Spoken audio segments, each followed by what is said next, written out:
Welcome, everybody, here tonight. I'm Rhonda White, and I'm Vice President of the Old Main Foundation Arts and Heritage Center. I am subbing for the president, who has got some medical problems and could not be with us here tonight. So that's why the vice president is doing this. But I want to introduce to you some of the other board members that are here tonight. Judy Brown-Ball first, and standing between her and her husband, Fred, at the end, is Kay Meadows. On our board, we also have Gypsy Joe. Oh, here comes two more.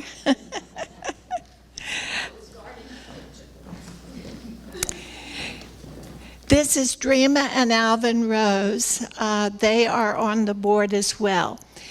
In addition, we have other board members, and the ones that I can name are Alice Akers. Our president, by the way, I did not say her name. Please forgive me for that, is Gypsy Joe Hamrick. Our treasurer is Charlotte Tyree Perry. Our secretary is Audrey Williams. We also have Alice Akers. We have, in addition to that, who am I missing? Kathy Eccles and Bert Gross and thank you, Thelma Jarrett. That completes our board. And tonight, I would like to introduce or tell you that we have decided to expand our board a small amount. And so I'm going to ask Joe Strickland to come down as well, because he's a brand new member on our board. And Joe, would you bring your lovely wife with you?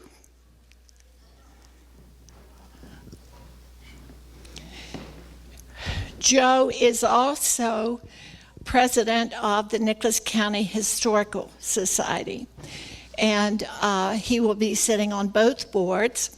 We have also one other new member, and that is Meg Ashby, and Meg is on the Brown Oaks board. So we're going to do a lot of working together and coordination. But now I'm going to turn the mic. Who's going to speak here? Okay. Joe is going to speak on behalf of his wife, Mary Charles. And Kay, would you and Judy care to receive this special presentation? And Joe, here's the mic. You ready? All right. No, I can't. Yeah. We're Joe and Mary Charles Strickland. This is Mary Charles over here. As a little background, we graduated from Nicholas County High School in 1956 and then moved away from Summersville, but we returned often to and maintained close contacts with our families and friends and classmates. Some of our classmates were part of the group that in approximately 2000 helped maintain the old foundation. Those classmates approached Mary Charles about painting some of the selected historical buildings in the Summersville area. In 2003, almost 20 years ago, she presented to the Old Main Foundation painting of the 6 selected historical buildings, and they are currently displayed in the library. They were oil paintings. In addition, some have been used for projects to raise funds. Fast forward, we moved back to Summersville in 2016. Mary Charles joined as now president of the Summersville Art Group. In approximately 2018, Judy Brown-Ball and Fred Ball approached Mary Charles about doing an oil painting of the Danny's tree or memory tree. This painting was made using oil as a medium. It's on a 20 by 24 canvas. As often artists do, Mary Charles took some artistic license and included in the painting, in the background windows, images of downtown Summersville that would be seen if you were up close to the memory tree, such as the courthouse on Main Street, Water Street, and her grandmother's relocated home place and other buildings that sit along those streets. Due to COVID-19 and delays in painting, was finally finished this year, framed and prepared for presentation by Mary Charles to the Old Main Art and Heritage Center. So Kay and Judy, she would like for you all to have the honor of the painting.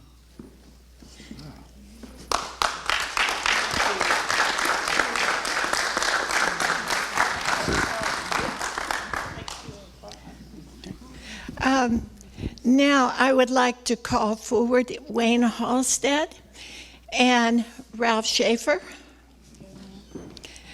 Just a second, Joe, would you remain down here with the painting? We don't want it to go away too fast. By the way, the painting will be on an easel in the back of the auditorium, so when you leave, you can look at it more closely if you'd like. The reason why I invited these two guys down here is a few weeks ago, Wayne came to me in the senior center, and he said 6 years ago he had proposed that the memory tree be duplicated at Christmas time all along Main Street by various businesses. And last Tuesday when the board met, we decided to ask the mayor, our sitting mayor, Ralph Schaefer, to do that this Christmas. Okay, what a lovely painting, and man, that's incredible. So the city has been asked to partner with Old Main and encourage businesses throughout the entire city to put up a tree with blue lights to just memorialize this special painting, this special tree. And what the city's going to do this Christmas is we're going to encourage that. And we're also going to run a campaign encouraging people to do it. So we're going to have some giveaways to the businesses that do or join the campaign. We're gonna give away some giveaways for businesses that will join us. So I guess I'm a little bit confused because you've messed my name up. Yeah, you called me Ralph. So I'm thinking maybe no, listen, I understand. That's no big deal. But no, so we're excited about this, and we're going to encourage everybody to include the city. We're going to, in some way, incorporate something in this campaign and put up a memory tree. Thank you very much, and thanks for the coordination and encouragement that we get here in Old Main from the city. And thanks you for your idea. And this tree, Joe said it was the Danny tree. Well, I need to tell you that Danny Meadows was Kay's husband, and he was president of the board before he passed away. So between Judy asking that the painting be commissioned and Kay being the widow of the person that it was originally conceived of. Now we've expanded that somewhat, and it's still the Danny Meadows tree, but it is also in memory of all NCHS graduates that have passed on. We want to remember them. One recently passed away, and there's still a wreath out in the hallway commemorating that person's contribution to NCHS and Old Main. Excuse me, my voice is crackling. I'm very nervous, and I apologize. It's embarrassing. One thing that I would like to say, Mary Charles, it's not your grandmother's house, it's our grandmother's house. Our grandmother's house. Our Mary Charles graduated from NCHS in the same year that Joe did. And Mary Charles was head majorette, state champion majorette, and homecoming queen. But when she left here, she went to Dallas and became very active in the art community in Dallas. She taught art there. And I can't begin, I'll flub up if I try this, but she has won so many best of shows. Best of Show in oil, in pastels, in modern art, in photography. Have I missed any, Mary Charles? And she currently teaches here in Summersville.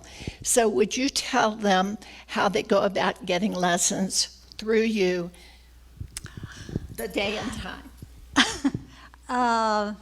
On the second Wednesday and the fourth Wednesday of every month. I teach at Community Action, and our money is $10, very manageable. And let's see, we advertise in the newspaper every Tuesday and Wednesday. Well, that concludes what we have to say, except that I will tell you in leaving that I asked Mary Charles to wear her majorette uniform, which she still has, and she declined that. I told her the last time the majorette uniform was worn, my granddaughter wore it at Halloween. So I thank you very much for giving us this 15 minutes, and I'm going to turn the program over to the Chamber of Commerce and let the evening's festivities begin.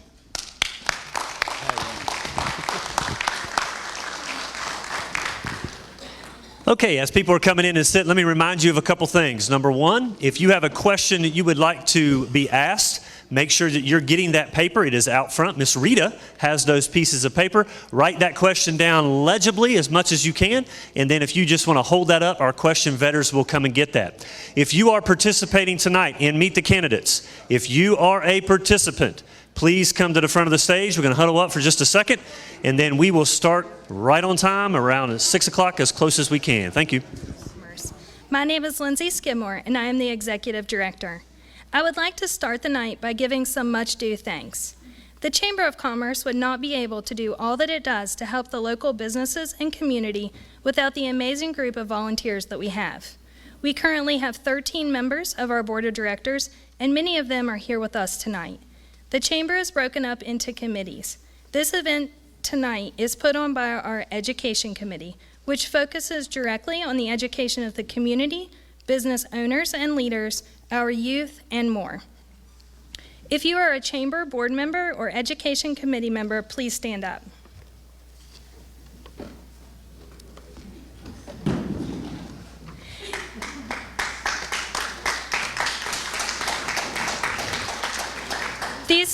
These people volunteer multiple hours every month to our organization. They are the worker bees of our community, to say the least.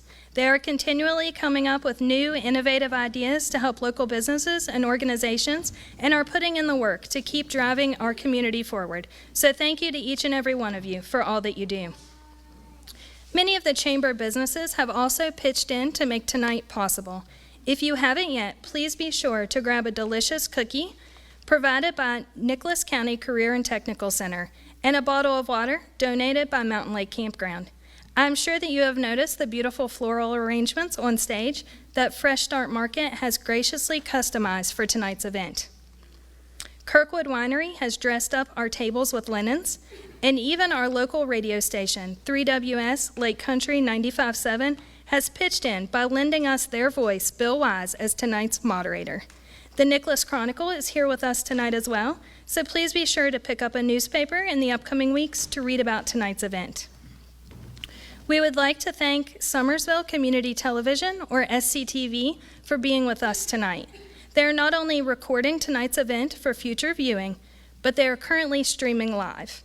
This allows those who are unable to be here with us tonight in person to still tune in to what the candidates are saying, and even allows them to partake in this evening's event by asking their questions right from home. So I would like to welcome all of you viewing from home. For those of you that do not know, SCTV is a very valuable partner to the Chamber. They work hand in hand with us at many of the events that we host.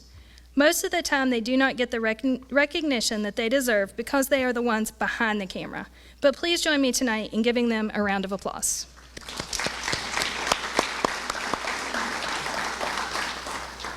And finally, we must recognize the Old Main Arts and Heritage Center for providing this beautiful venue. I hope you all had a chance to explore the museum exhibits and take in some of this building's rich history. The Old Main Foundation has done a fabulous job with the upkeep and preservation of this facility. If you are here tonight and are a volunteer with the Old Main Foundation, please stand up to be recognized.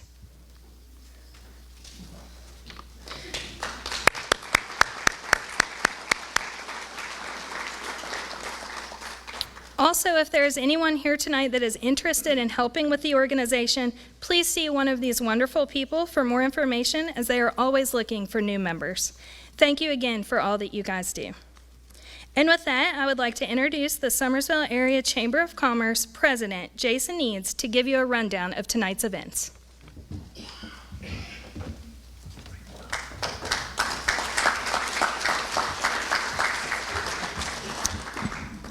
All right, excellent. Doesn't this place make you want to stand at attention and put your hand over your heart like you're doing a Pledge of Allegiance to a flag? I loved when I walked in and I got to see this beautiful place, and thank you to Old Main Foundation. Some of you may have walked in and had some memories, maybe back when you were in grade school, maybe too many memories. Maybe they may not be good memories. They may be good memories. Whatever the case may be, it does bring a lot of memories. It's pretty cool how they're doing this and how they're continuing to keep this going. So please, if you can help out with Old Main, we encourage you to do so. To the audience, you have pen, paper in front of you, or maybe back at the back. Hopefully you got someone when you walked in. If you would like to ask a question tonight, please write your question legibly and give it to our runners. All that you have to do is write that on that question, fold it up, and just hold it up in the air. Someone will come and get it. For our online folks who are watching online, you can just type that question in the comment section and we'll take it from there. If you are unable to get to your question during this event, if we can't ask it, you are more than welcome to hang out afterwards to an informal meet and greet and potentially ask the candidate your question at that time. And that'll be afterwards. Maybe share a cookie with them. Some housekeeping things. Restrooms are through the back. If you go right through those back doors and walk downstairs on level 1, you will find restrooms. Make sure that you put your cell phones on silent, please. That way that's not a distraction. To the candidates, thank you so much for taking time out of your day to inform the citizens of Summersville why they need your vote. And to our citizens, tonight is a big night. It is a good time for you to get to know those candidates. That way you can make an informed decision at the polls. Now, mind you, I'm saying that you're going to the polls. If you go to the poll, you can vote. If you don't, you can't. It's really that simple. We encourage each of you to show up and cast your vote so that your voice is heard. All right, let me go over tonight's event and let me go down through the run-through. The rules, anytime we have rules, what it helps us do is it just helps us to have everyone participate and to participate fairly. Snacks and drinks are in the back. Anytime you want to get up and go grab those cookies, you're more than welcome to. I do ask that you leave me one. I haven't been back there yet, but I did hear that they are good. Please place your cell phones on silent. I already told you that. I think it's very important. We will start with introductions. Each candidate running unopposed will have 2 minutes for their opening statement, and then they'll move off stage to be seated down in the front row. Next, we will have the introductions from the opposed candidates. They will actually all come on stage, have a seat, and from their seat give their opening statement. Then we will move to questions. Each candidate will have 1 minute to answer those questions that are directed to them. If a rebuttal is needed, each candidate will have a minute to respond. Then we will have closing statements from each candidate that is on the stage. That will be a 2-minute limit. During the course of the event, we would encourage all the candidates to stay as civil as possible. I would like to introduce to a person who is our timekeeper of the event, and she is going to help us keep on schedule, and that is Miss Mary Ann Kaiser. Miss Mary Ann has a couple things in her hands. One, she has a bell. It is an audible bell. Okay, it's going to make a noise. In fact, let's hear that bell. That's going to alert that our candidates have 15 seconds remaining to answer their question or opening or closing statement. At the end of their time at 0, she has a red card that's going to be flashed. When that red card is flashed, that means it is time for us to move on. The yellow card also is for that 15 seconds if you cannot hear that particular bell. Hopefully that you can. All right. Now, tonight we have a very special guest that's going to be our moderator tonight. And I'm very excited to introduce Mr. Bill Wise. He is from 3WS Lake Country 95.7. He is going to guide us through the rest of this evening.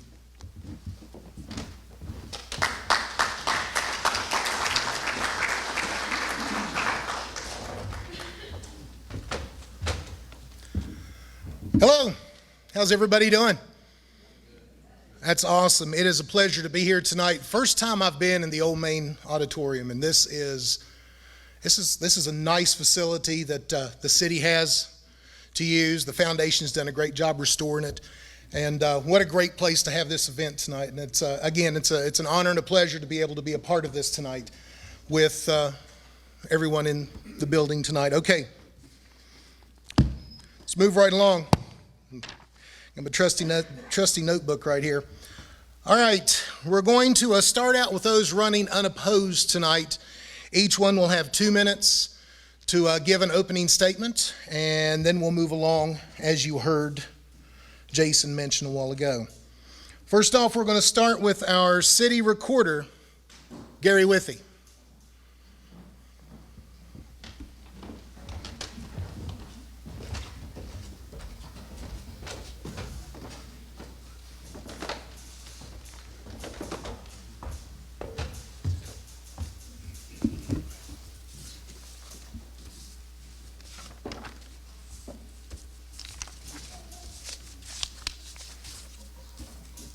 I didn't have these 4 years ago. I hear you.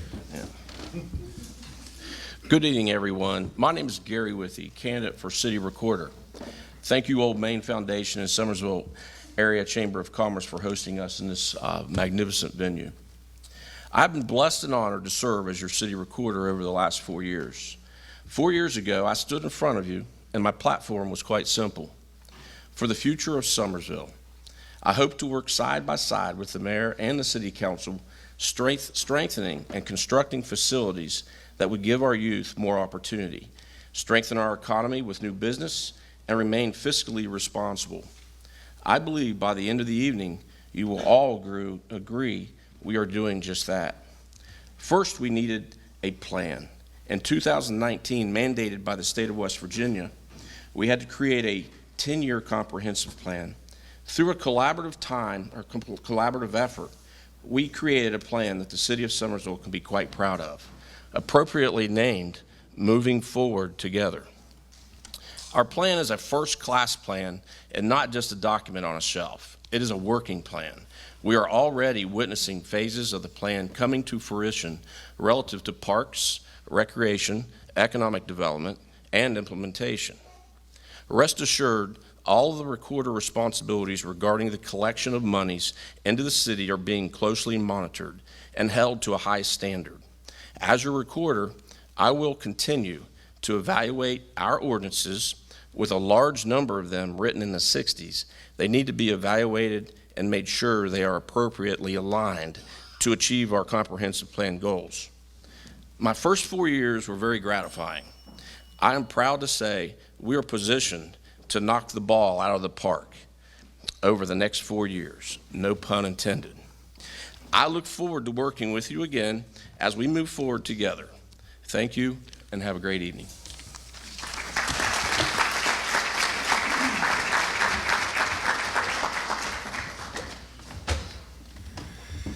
Thank you very much, Mr. Withey. Next up, out of Ward 1, we have Councilman Wayne D. Halstead.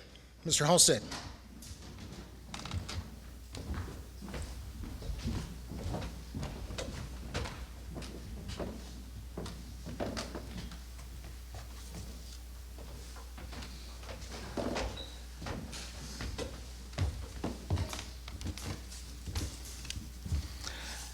As the moderator introduced me, I am Wayne Halstead. I live in Ward 1, along with my wonderful wife, Donna, and our dog, Dudley Morgan.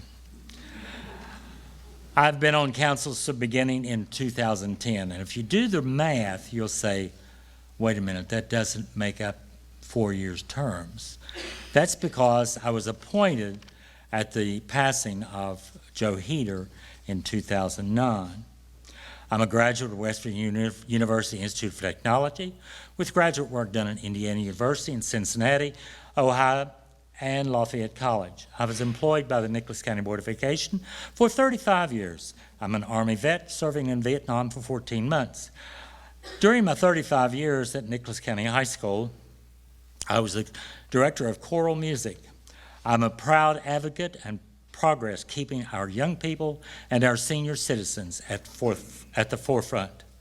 I serve on the Mountain Transit Authority Board of Directors, the Brown Oaks, or the crown jewel of what I like to call the crown jewel of Summersville, as a member of the Board of Directors there, this year serving with 100 years of celebration. I am also a supporter of the proposed new sports complex and the educational complex. Do not hesitate to reach out to me if I can help in any way. Thank you very much.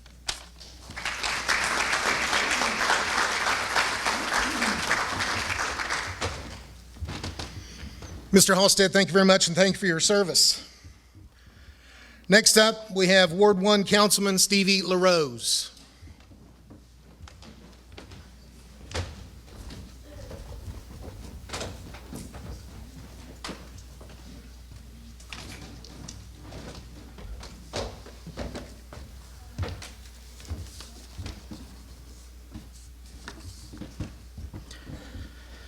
I'm Stevie LaRose, proud councilman for Ward 1 in our city. Let me first say it's been an honor and privilege to represent not only Ward 1 but the citizens of Summersville for the last 4 years. I'd like to thank our host, the Summersville Chamber of Commerce, and this wonderful venue here at Nicholas Old Main. Even though we went through an extraordinary time in history where we were able to accomplish quite a bit last 4 years, we have laid the groundwork to push Summersville towards the future. For example, the beautification program, which includes murals, and the maintenance of properties in our city. Our sidewalk extension program, which we will see move down Webster Road later this year, and plans to connect downtown all the way to Merchants Walk in the future. We recently approved the second fire truck of this term, and will continue to protect our residents as well as provide updated equipment to protect our volunteer firefighters as they protect us. We're extremely proud of our workforce. When I say that, I'm talking about our city employees. You call, they respond. We as a governing body would put them up against any staff in the state, and they continue to exceed expectations and have a multitude of projects over the past 4 years to better serve our residents. One of my favorite projects that is coming to fruition is the Summersville Sports Complex,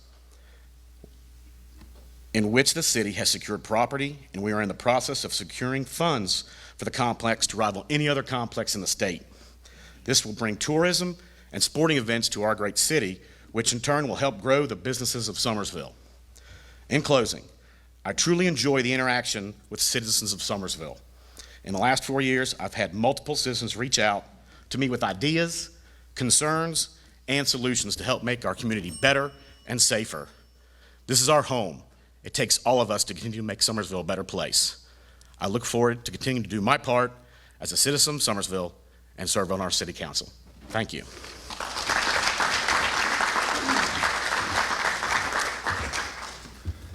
Thank you, Mr. LaRose. And certainly, last but not least, Ward 2 Councilman Jim Epling.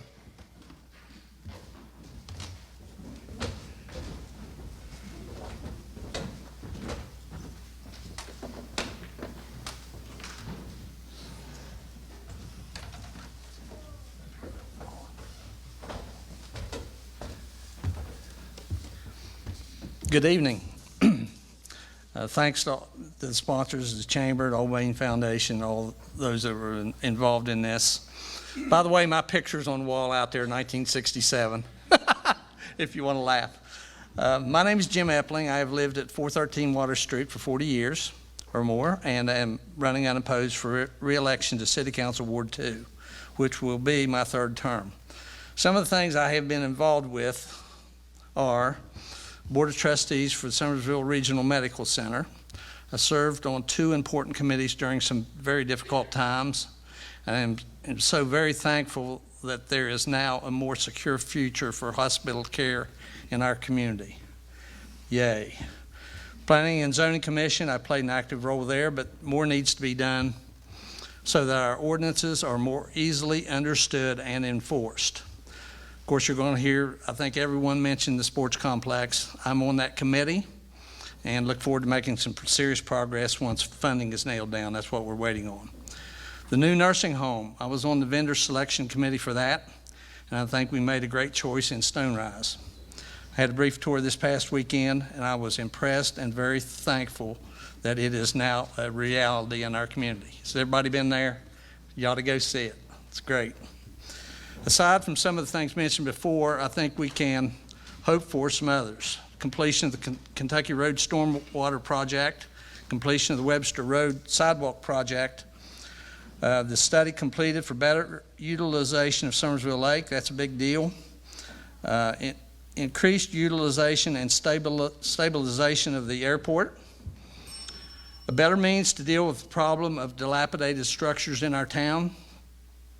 We need to support more entertainment offerings for the people in the community. And of course, we need to support more good work in our operating departments. I think Steve mentioned that. Regardless of the outcome of this election, please know that I expect to work with all the other elected officials in making this town better. Please, please contact us if you have any questions, concerns, or ideas for improvement. We need that desperately. To contact me, it is probably best to text me at 619-4789 and give me some contact information, best times to contact you.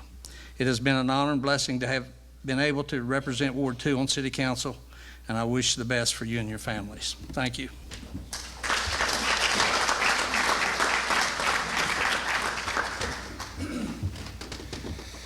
Thank you very much, Councilman Epling. And those are the councilmen and city recorder that are running unopposed, and they're incumbents. I'll get it right here in a minute. This is my first time doing this, so just bear with me. All right, next up, we have got our Ward 3 councilman, our Ward 4 councilman, and of course, our race for mayor. We're going to bring them up on stage. Once we have everybody up on stage, we're going to give everyone a chance at their opening comments. So, without further ado, first off, Ward 3, Councilman Brandon Waters.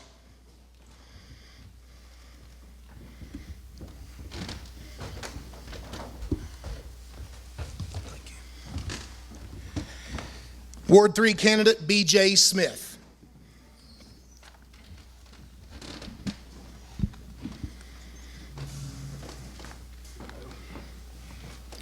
Ward 3 Councilman Mike Stedham.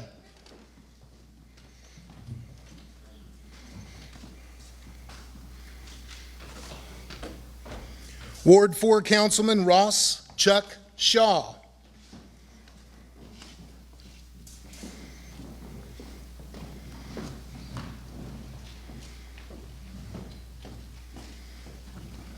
Ward 4 candidate Bruce Dietz.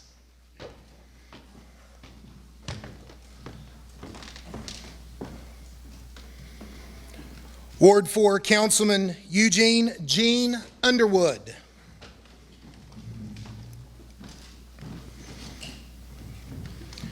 And finally, our two mayoral candidates, mayoral candidate Matt Fitzwater and Mayor Robert Schaefer. Just don't call him Ralph. Or I guess you could.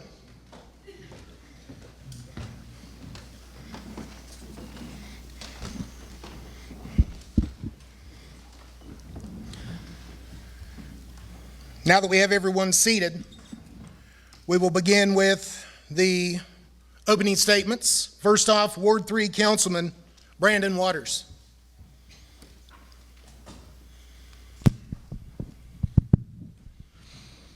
Good evening.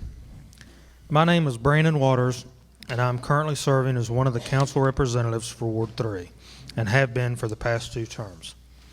I'm a lifelong resident of Summersville and currently work at our family-owned business, Waters Funeral Chapel.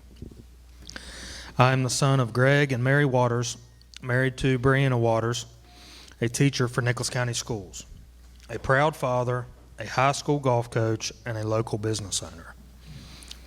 Serving on council has truly been an honor, from being part of the leadership team that secured health care with WVU to seeing a brand new nursing home built in our city, along with the multiple charity organizations we support with grants.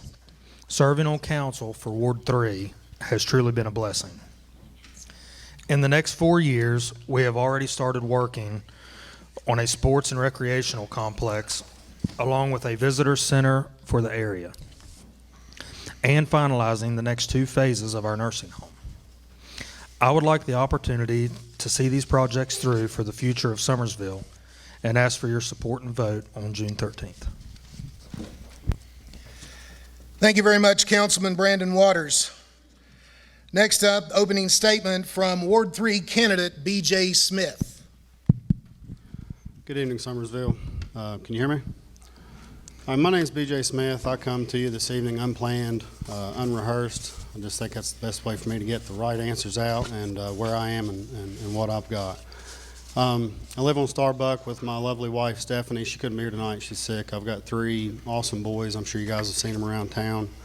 A little bit of my background: 21 years electrical utility worker, 14 years in youth coaching, obviously with my children and many others.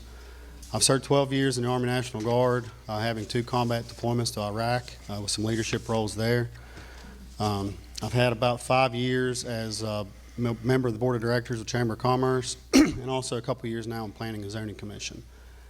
With all that, my time of service to my community, my family, and my country, I want to continue more. I see a lot of inspiration from the current councilmen and the mayors we have. Been a part of the 10-year comprehensive plan. There's a lot of future potential that I want to be a part of. What I can promise you, I will listen and I will speak for you. So please consider me June 13th as councilman for Ward 3. Thank you. That was Ward 3 candidate B.J. Smith. Next up, opening statements from Ward 3 Councilman Mike Stedham. Thank you, Bill, and thank you, Old Main Foundation and Summersville Chamber of Commerce for planning such a wonderful event. Good evening, everyone, and thank you for being here. As a candidate, it is incredibly humbling to see all of you engaged in our upcoming election. You're here because you know how important elections are, particularly local elections. And by the way, I'm not a professional politician or a public speaker, so bear with me because I have a few things I want to share with you. Excuse me. As Bill said, I am Mike Stedham. I'm running for re-election to City Council Ward 3. I love Summersville, the region, the people who live here. I think you deserve safety, prosperity, and a wonderful quality of life. I'm proud to have served the people of Summersville as a councilman for the past 20 years and hope to continue to make a positive difference in our lives by serving you, your interest, in the next 4 years, and I'm here asking for your vote tonight. I am a lifelong Nicholas County resident. I graduated from Nicholas County High School. I attended class in this building. I started working at Kroger's at age 17, and prior to my retirement, I started my own business, my first one, Super Service Food Stores. Over the next 30 years, I owned and operated several businesses, but they were all in West Virginia. I'm a member of the Summersville Baptist Church. I live on Daniel Street with my wife Sheila, who is a registered nurse. I'm proud to say that I've been a part of many decisions that have helped bring Summersville to where it is today. I'm also proud to say that I've always supported initiatives that provide benefit to our seniors and our youth, and I promise to continue to be available and to hear what issues concerning Summersville are on your mind and all that I can do to address them. These are some of the reasons why I'm here tonight asking you for your support in re-electing me to serve Ward 3 for the next 4 years. Thank you. Thank you, Ward 3 Councilman Mike Stedham. Now we're going to move along to Ward 4. First up is Ward 4 Councilman Ross Chuck Shaw. My name is Chuck Shaw. I am not a native of Summersville. I'm a transplant from McDowell County, West Virginia. I went to school at Big Creek High School in War. Served 4 years in the Marine Corps with service in Vietnam. Attended Concord College on the GI Bill. Went to work in the insurance business where my territory was Summersville North, so I spent 1972 to 76 basically staying at the Oxford Inn 4 nights a week. Then had an opportunity to buy Harold Dietz's insurance agency in 1976, which I did. I've been in the insurance business basically since then till my retirement. I served 2 years on city council back in the 70s. As my responsibilities in my business got bigger and bigger, I could no longer do that, so I stayed away until I retired in 1971. I've served the last 4 years on council. I've enjoyed every bit of it and look forward to being here in the future. Thank you. Thank you, Councilman Shaw. Next up is Ward 4 candidate Bruce Dietz. Good afternoon. As he said, my name is Bruce Dietz. I'm a lifelong resident of Nicholas County. Graduated from Nicholas County High School in 1992 when I left for the military. Served 4 years in the military, 2 tours in Saudi Arabia. Married to my wife. We have 3 kids together. One is a graduate of Nicholas County. He's 30 years old now. Will be 30 in December. He's a nurse at WVU. I have a girl that will be 20. She is in her 2nd year of college. I have a son that is 18, getting ready to graduate this year. I worked in the mines for 16 years. While in the mines, I went back to get my bachelor's degree. At that time, in 2018, I started working as a teacher. Went back and got recertified in math. Started working. I'm currently a math teacher, 8th grade math teacher at Summersville Middle School. I can't wait to have the opportunity to represent you, the citizens of Ward 4, because I believe that that's most important, is that we represent you, each and every one of you. Thank you very much, sir, candidate Dietz. Finally, out of Ward 4, Councilman Eugene Gene Underwood.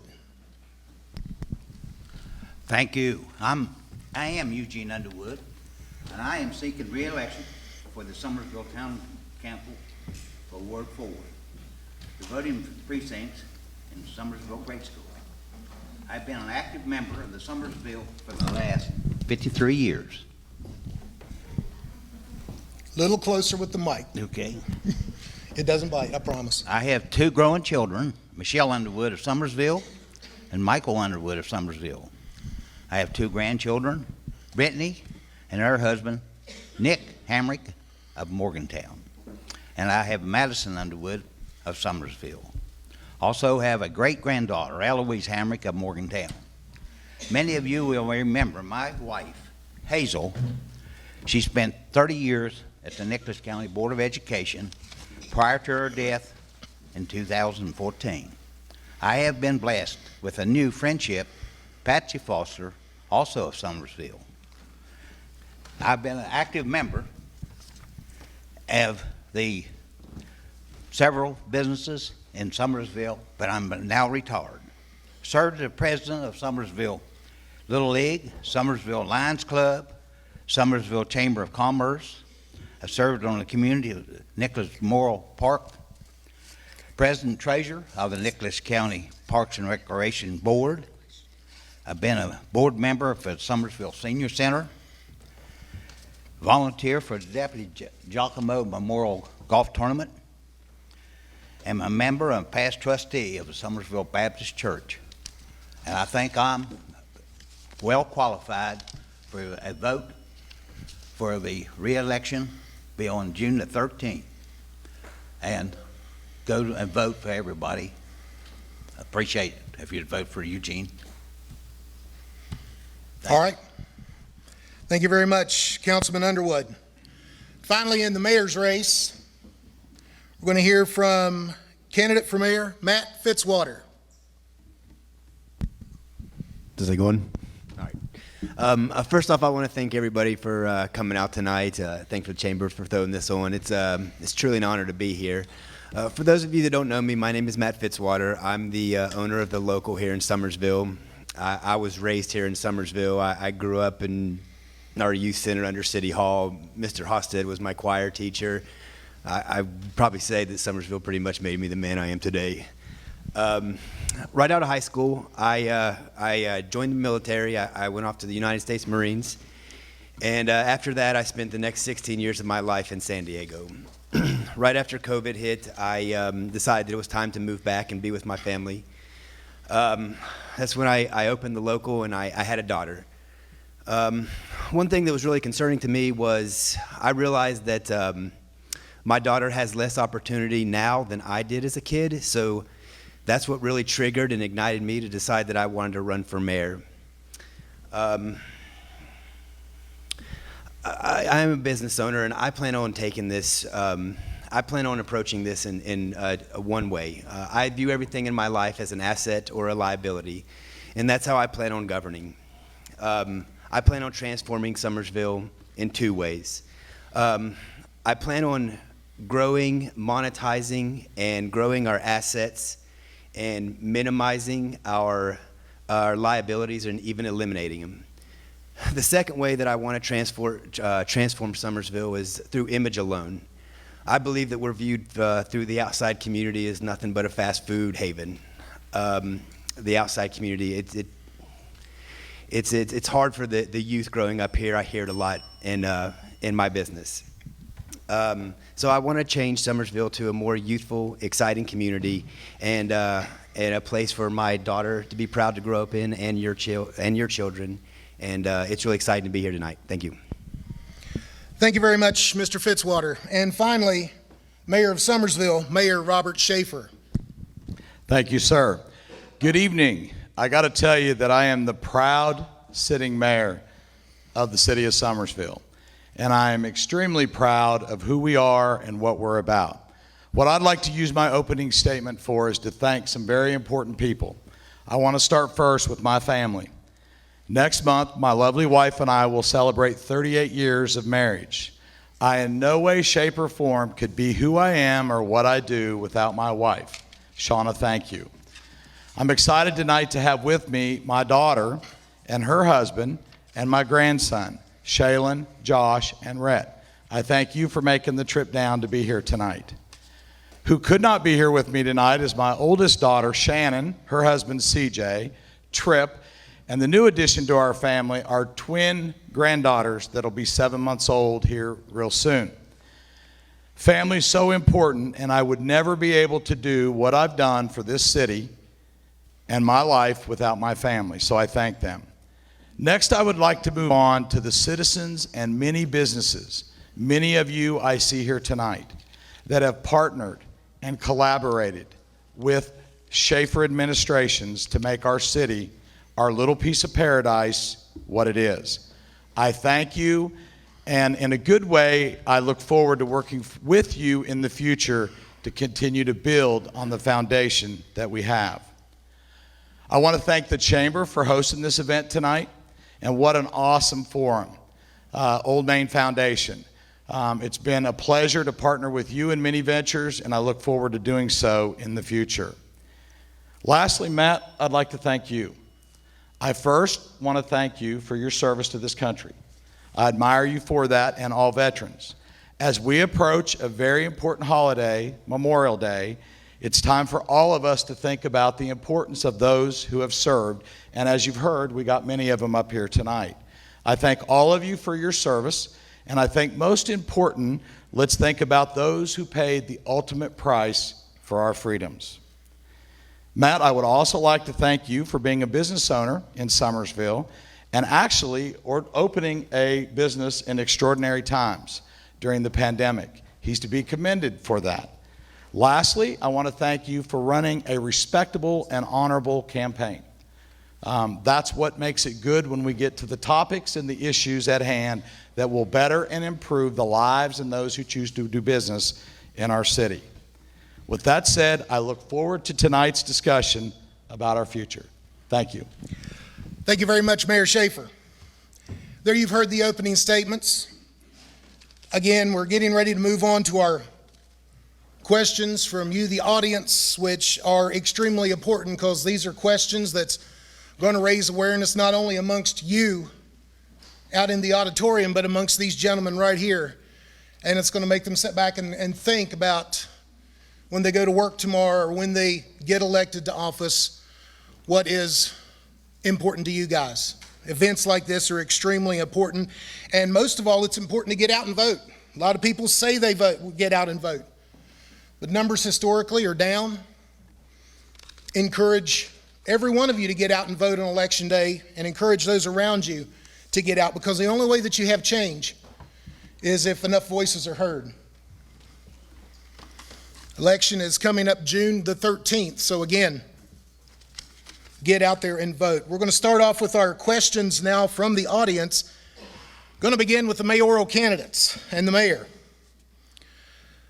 The city of Summersville has numerous major projects that are underway.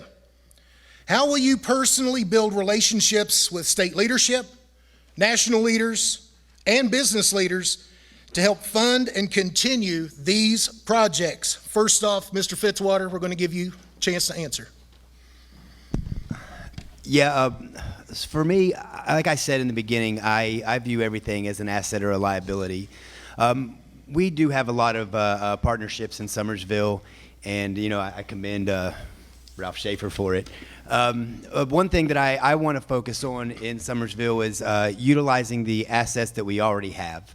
Like I said, I want to monetize and utilize those assets. So I don't want Summersville to be a city ran on federal handouts.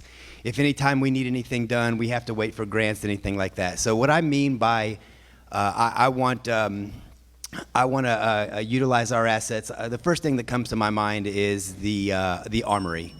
So I see the Armory with seating of 2,900 people. So personally, I don't see why we use it for, Barney Fife lookalikes. I think we should bring major bands into the city, give something for the kids to do. It's exciting. It makes us look exciting for the outside community, and that's an example of the things that I want to do.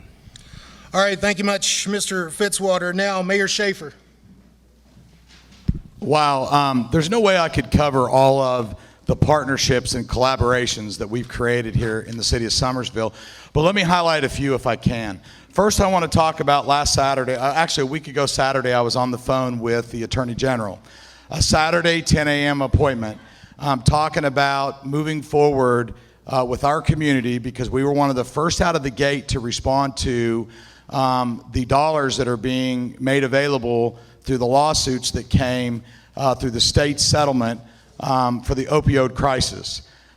So we've created statewide incredible partnerships and relationships, and actually our Nicholas Intervention Coalition that we have here in the city of Summersville, which is a partnership and collaboration of all kinds of whoa, that thing's already dinging. I'm not going to get to say anything. Yeah, you did. Okay. Anyway, the other one, a minute's going to be real tough, but the other thing I'd like to say is the state auditor.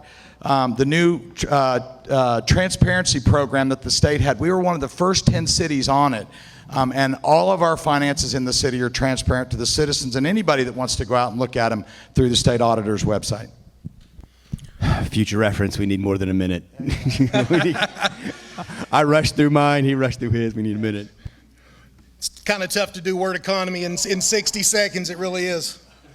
But thank you very much, Mayor Schaefer. The next question is pretty much for everyone on the stage tonight. For the mayor, the candidate for mayor, and the councilman and candidates up here as well. First off, we'll ask the mayor and the mayor's candidate. For the incumbent mayor and the council members, does the new 1% municipal sales and use tax do away with the B&O tax on businesses? Mr. Schaefer. Okay, the 1% tax eventually will. I'm excited to say, to start with, the city of Summersville is only charged 50% of the allowed statute rate that we can charge to our businesses. So when we went for the home rule, we reduced that by another 50%. So they're actually paying 0.25% of what we could charge. Our goal is to eliminate B&O. To completely eliminate the B&O tax, but it's going to be complemented with other things that we're doing, and that's the capitalization of our hydro. We are a blessed city because of the revenue that we generate and receive on the hydro, and we've got another big project working with that, and just the contract in itself gets better as we go along the way. In 4 years, right now we're getting 22% of gross revenue. In 4 years, the city bumps up to 60% gross revenue. There truly will be a day that our businesses will not have to pay any taxes in the city of Summersville. Thank you very much, Mayor Schaefer. Matt Fitzwater, your thoughts on that? For me, I guess I go against the grain on this. When you think of a time of COVID, the largest inflation, the largest cost of goods that we've ever dealt with, I struggle to understand a point where we raise our taxes 1%. Call me a Reagan conservative, but I'm a firm believer that your money is better off in your pocket than the government's. As far as the B&O goes, I own a business here in town, and I believe it was like 0.2 something percent. I can't even remember. But, it wasn't so much of a struggle, but I do concern myself, because that burden now lies on the citizens. So for me, I just really struggle to understand the timing of raising our taxes at this moment. All right, we'll start off with Ward 3 councilmen and candidates. Again, the question, does the new 1% municipal sales and use tax do away with the B&O tax on business?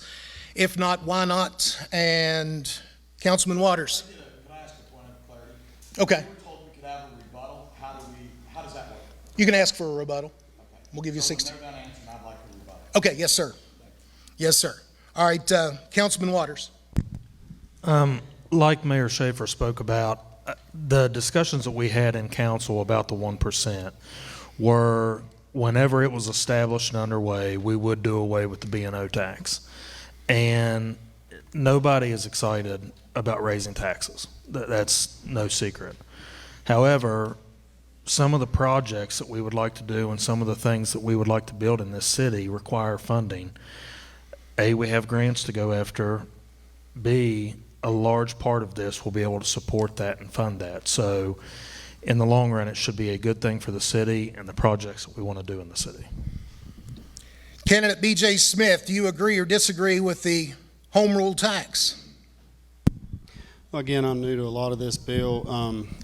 Reading this and thinking about it myself, personally, I believe the 1% sales and use would be beneficial over the B&O as everybody will gain from the tax that everybody pays. Obviously, like Councilman Waters says, no tax raise is great, but I think that would be better served spread among the community. Thank you. Okay, and Councilman Stedham.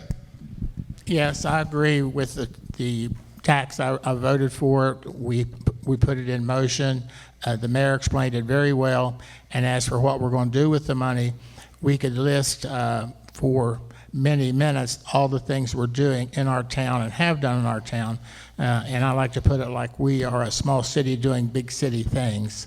So that will be the price of that success to be able to do that, which I think can be easily carried by the taxpayer. But yes, overall, I'm a very conservative person, but this I did vote for, yes. All right, let's move along to Ward 4. Councilman Shaw. I am in favor. If you read the paper, every large city in West Virginia, medium-sized city, and a lot of small cities have gone to this form of taxation. It's a good way to raise money. Everybody participates. So yes, I am in favor. Candidate Dietz. There are 57 cities in the state of West Virginia that have adopted this Home Rule Act. Is it rough on citizens? Absolutely. I think it was a bad time to pursue this relevant to the COVID era. It's a bad time financially with the cost of everything that's going up. However, speaking towards the future, I think that it will benefit Summersville and our students. I had a student yesterday, come up to me, and she had done research on the cost of living. She found that it is cheaper to live in every surrounding state rather than West Virginia. Candidate Dietz, thank you. And finally, Ward 4 Councilman, Mr. Underwood. Well, I agree with it because I was a business owner and I paid B&O taxes. And before, you have this home rule, everybody will pay for it. Not just the ones in the city, everybody that, is it not working? But everybody in the county, whoever buys anything will be paying the taxes on it, not just the people that's paying the businesses. So, yes, I agree with it. So anybody with the home rule and everything else is going up. So I'm retired and need it, but I agree with it. Okay. Thank you very much. And Mayor Schaefer, you wanted rebuttal. You got 60 seconds. Okay, so what I wanted to say, first of all, is I have been elected by the statewide mayors in what is basically our association, West Virginia Municipal League. I sit on the board of directors. And this 1% sales tax is a consumer tax. And let me tell you what, the fact of the matter is our economy locally is tourism. And what it does is everybody that visits our community, they're helping us build our community. We can put the money back in our business owners' pockets by doing away with B&O so they can build their businesses. They can reinvest in their businesses. And as a whole, the rough estimates on what we're going to gain on this is about $1.5 million. We're going to invest that in emergency services, fire and police. And then also we're going to build out our parks and recs and do things for our people locally that they deserve that'll also be attractive, again, to our tourism. All right, moving right along. This next question's for candidate Fitzwater. On social media, you spoke about forming a mayor's council to keep your ideas in check. How's this going to be different from the elected city council members? Thank you for the question. So when I say a mayor's council, it isn't even anything that I've really pieced together. Personally, I'm not in the office, but a mayor's council to me was something that I wanted to implement for checks and boundaries, along with term limits for the mayor. So a lot of people in our city, struggle to have their voices heard. So some of the things that I want to do, I want to be able to hear the voices of not just the elected councilmen, the council people. So when I say I want a mayor's council before to, put a safeguard on any idea before we ever pass it on to the council member, I mean young people, I mean senior citizens, I mean business owners, a whole diversity of people in our community that can allow their voices to be heard before it even meets the floor. And if what I have is a bad idea, then it will never meet the floor, and it puts a safeguard on the mayor's seat. So anything that he has, he can't force it through the council members. It has to be, vetted, and it allows the citizens for their voices to be heard. All right, thank you very much. Was specifically for him, unless you have a rebuttal. So what I would say to that is being your sitting mayor for almost 16 years, I don't need a mayor's council because I tell city employees, I'm just the administrator of the city. The people that run the city and the people that we work for are the citizens.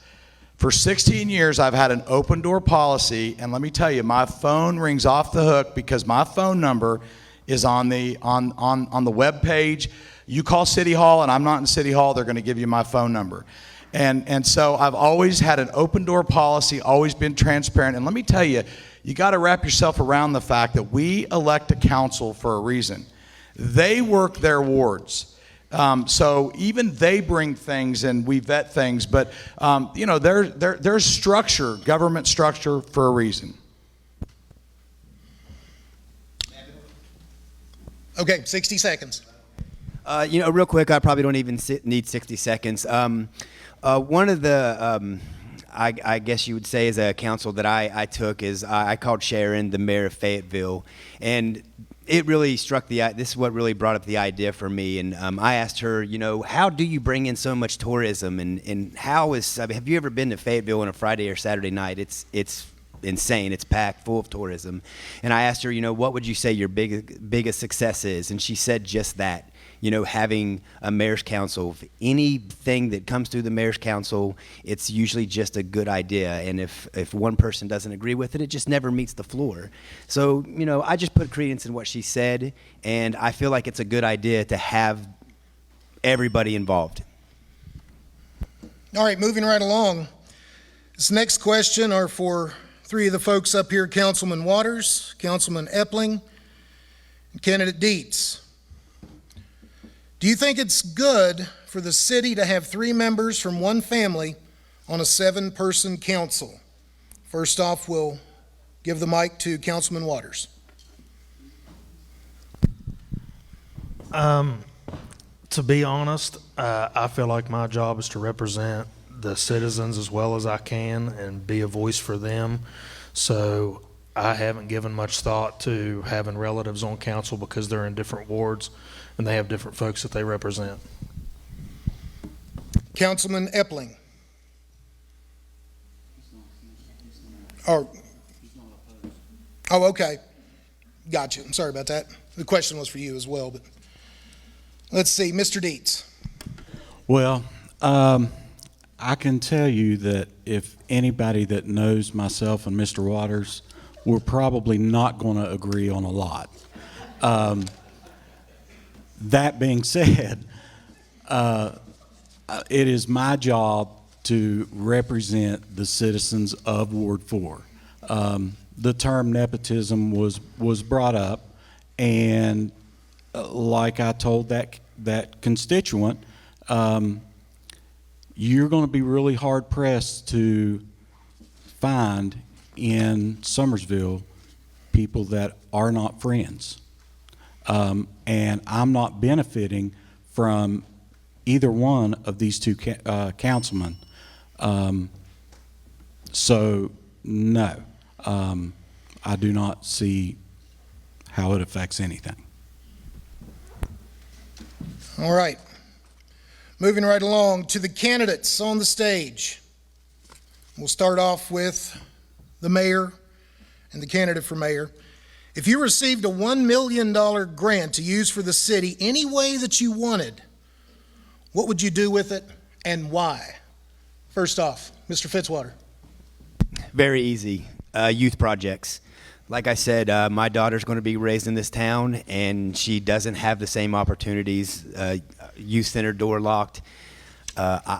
Youth is number one for me. It's the number one priority.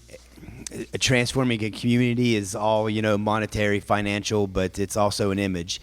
And first and foremost, I'm like a broken record, but I feel like our kids are underrepresented.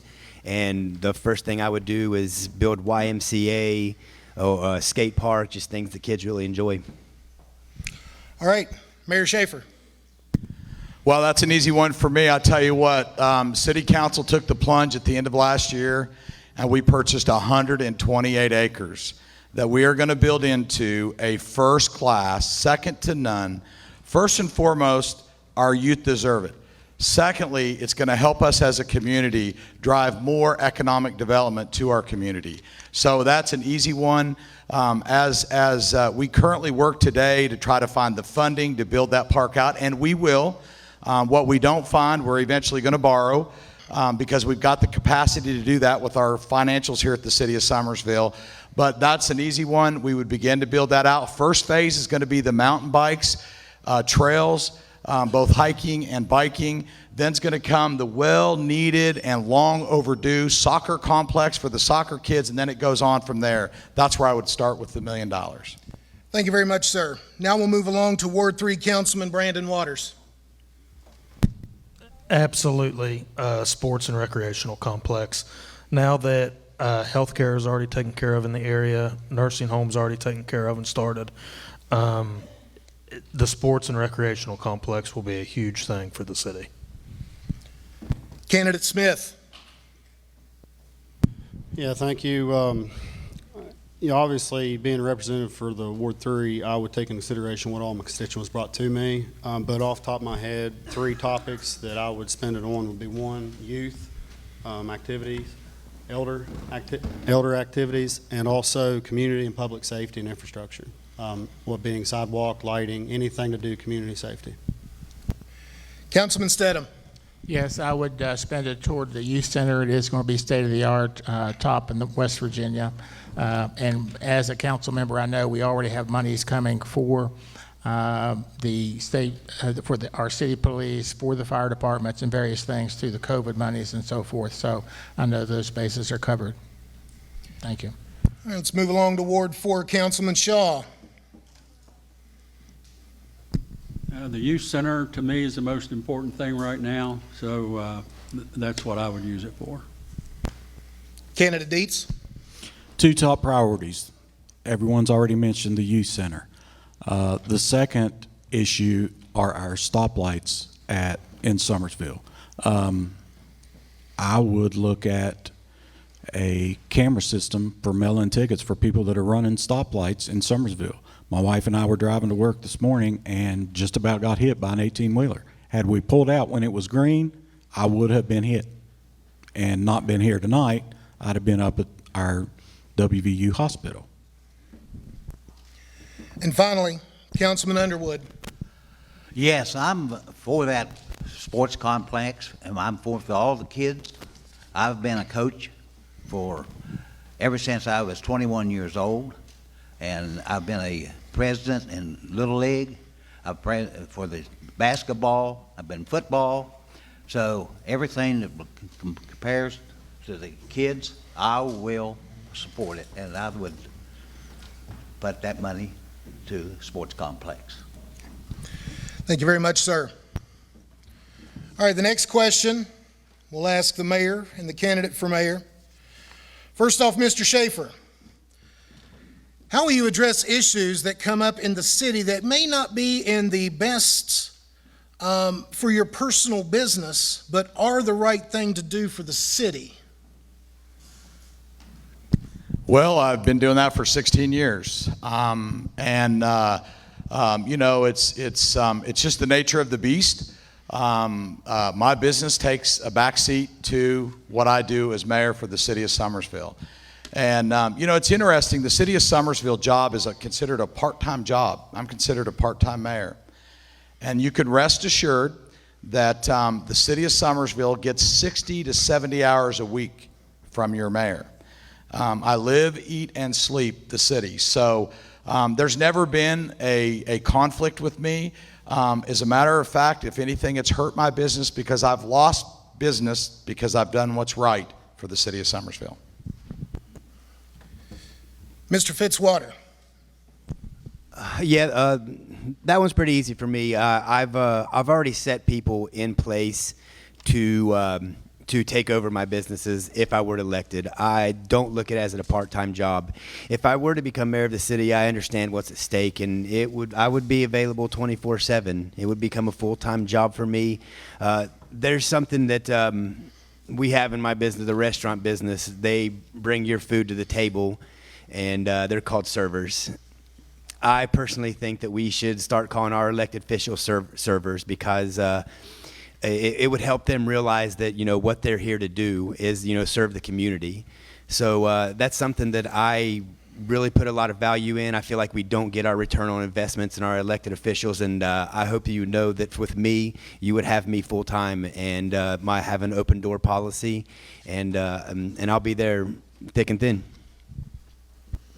And thank you very much. This next question is for Mr. Fitzwater. You have said you're concerned about the drug issue and the opiate problem. As a businessman, what have you done to help with this issue? Well, as a businessman, I've decided to do something, partnered along with my brother. You know, I hear it all the time. Kids, I don't have anything to do in this town. There's just nothing to do. I failed to, you know, remember like how important it was for me to grow up in this town. We hung out under the city hall as our youth center, and it was a place for us to, you know, use our creativity. So the music, we always snuck off and smoked cigarettes and did bad things. But the only time I never thought about doing those things is when I was at the city hall or I was at the youth center. So one thing I'm doing as a businessman is we're doing a music festival here in town. It's called Live Free. And it's going to be a 2-day music festival, just something for, to change, the image of our town and get kids out to enjoy something like that. Mayor Schaefer, as the current mayor of Summersville. Yeah, so it's starting to get a little frustrating to me because Matt and I don't live in the same community. I actually had conversation with Matt before he decided to get in the race, and I told Matt, before you can serve your community, you got to know your community. Let me tell you what. There is a lot of hard work done in this community to fight the opioid crisis, and it's not going to be resolved through a Live Free for-profit concert that Matt's running. That's just as simple as it gets. I support him in his Live Free, and I hope it's a success. But that's not the answer to serving the opioid crisis that he shames the work that's going on. And I got to tell you, in southern West Virginia, we are the prize child when it comes to what we're doing leading the pack in solving the opioid crisis. Matter of fact, we had a meeting today. We solicit new membership every day. And so, Matt, you're welcome to come and get involved. We had all kinds of players at the table today. Businesses, health department, you name it, they're involved. All of our medical clinics, our schools, Board of Education, there's a lot going on good to solve and I don't know that you ever solve it, but it's all of our problem, and we're working to the finish line. Okay, thank you very much. Yes, sir, 60 seconds.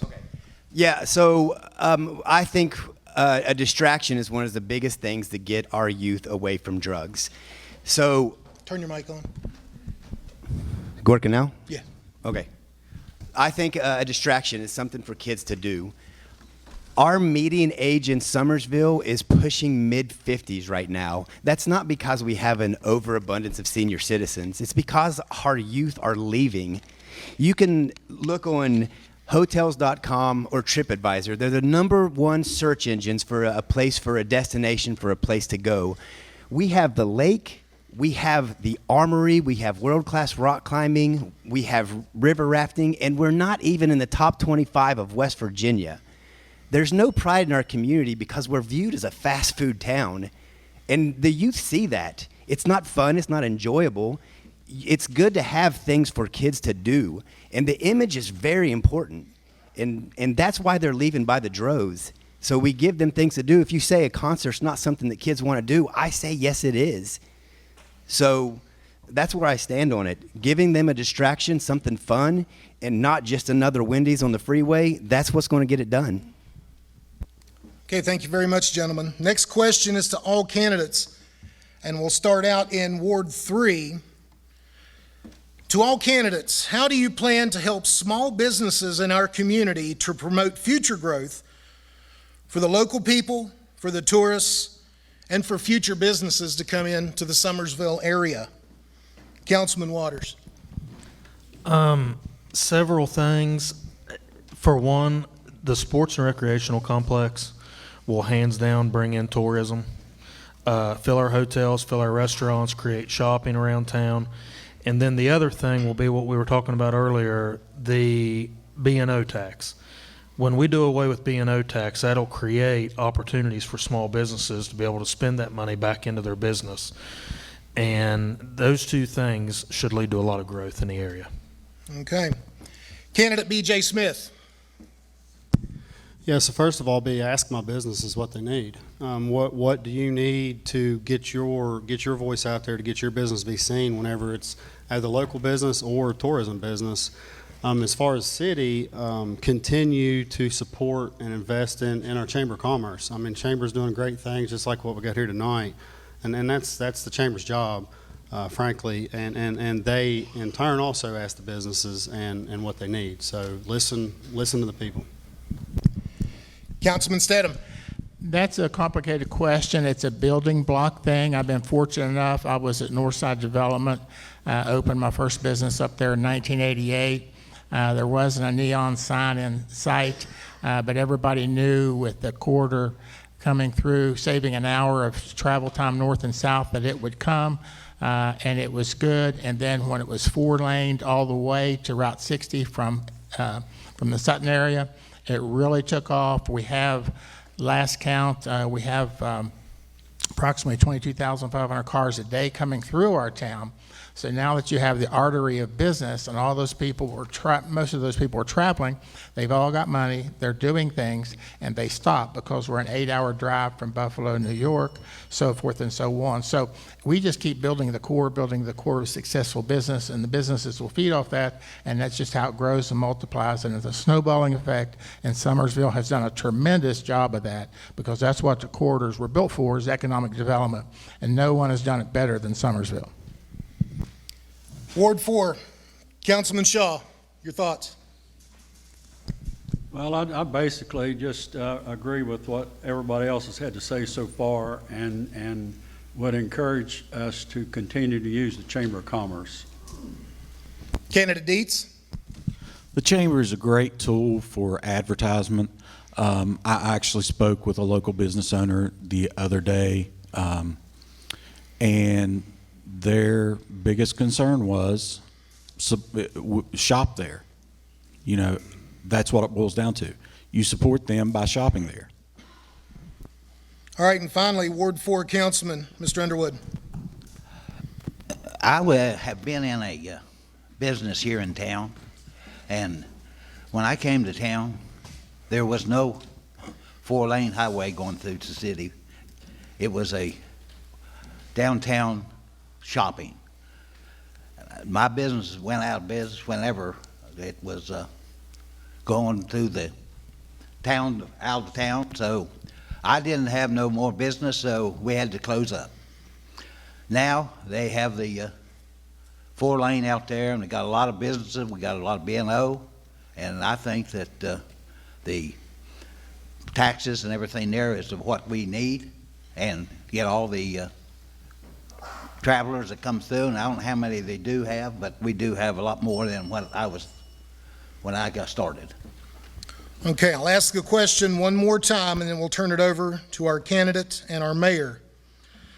How do you plan to help small businesses in our community to promote future growth for locals, tourists, and future businesses? Candidate Fitzwater. Yeah, obviously I own the local, so this one's definitely important to me. If you read our city plan and you go into the section of the land management, you'll see a section that says Summersville is not the town that it used to be, and it would be more wise and more efficient to start development alongside Route 19. I wholeheartedly disagree with that. If you look at the numbers, 70 cents of every dollar spent in a community or spent at a local business stays in the community. Less than 38 cents at a large corporation stays in the community. So I'm all for development alongside Route 19, but I would focus more on our downtown, as who we are, and as who we are, and improving our downtown community, and supporting local business owners, and having meetings and discussing with them what they really desire. All right, Mayor Schaefer. So the plan that Matt's referring to is our 30-year comprehensive plan that was done during the pandemic with many partnerships. WVU led the way, chartered the way for us. Matt, I'm sorry we solicited businesses and begged and begged and begged for people to get involved and help us write that plan, and you didn't come to the table. But with that said, I want to say about what I do to help business. I constantly work every week to retain, expand, and grow business. We just came through an extraordinary period called the pandemic. I got to tell you, the city of Summersville was resilient through that period. Matt, I went back and checked my calendar. I visited your business to help you and answer questions 3 times during the pandemic. That's how and what I do to support business. And it's just not his business, it's all business. The other thing I'd like to highlight, we are one of the few cities in the entire state that rebated B&O to our businesses during the pandemic. Yes, 60 seconds. Okay, sure. So I guess everything for me is the proof's in the pudding. So if you look on bestplaces.net, it's a search engine. It's the largest search engine in the world that will, if you're getting ready to move to a new community, it'll give you an idea of what that community is and how everything works. So it says Summersville has seen a job market decrease in 0.7% in the last year. No big deal. You know, we had the pandemic. But it says future job growth prediction in Summersville, West Virginia is 11.7%. That's for the next 10 years. That's a prediction they use with our area code. The U.S. average is 33% predicted job growth. And you may say West Virginia is West Virginia. It's a poor state. The projected number for West Virginia is 29.5%. We are more than 20% behind on predicted job growth. So the path we're on has got to change. All right, thank you. Next question's for Mayor Schaefer. Mayor Schaefer, do you have any plans for monetization of Summersville's current assets? Yes, I do. I mean, we're going to continue to grow and expand. You know, let me tell you this, you know, our biggest and most important asset is our citizens. And it's the work and the way they respond to the needs that we have. You know, that's a very important question, but I'm really struggling with, my colleague, the gentleman that aspires to be mayor, and these statistics. I guess that maybe the other one we should throw out there, and it's really struggling, and we need everybody to come to the table and help this. It's at a state level. Last year, West Virginia was the only state in the nation to lose population. And I wish I could fix that as the Summersville mayor. I am extremely proud of Summersville, and I'm going to work day and night to improve what we do in Summersville. But yeah, there's some things that are systemic to our entire state. But let me tell you what's coming that's going to certainly improve what's happening in southern West Virginia, and that's that we're going to brand ourselves to the North Gate to the new national park and capitalize on that tourism market. All right, thank you, sir. Matt, how do you plan to monetize Summersville's current assets? This is one of my favorite questions. Make sure your mic's on. I don't know. Now's it on? Okay. All right. Is it still working? Okay, I can hear a little bit. Okay, all right, good. Yeah, I mean, it's I like I said, I view everything in my life as assets or liabilities, and it could be a person, it could be a job, upcoming, anything. I think one of our biggest assets and one of the most exciting things that happens that the last time happened in our community was the Armory.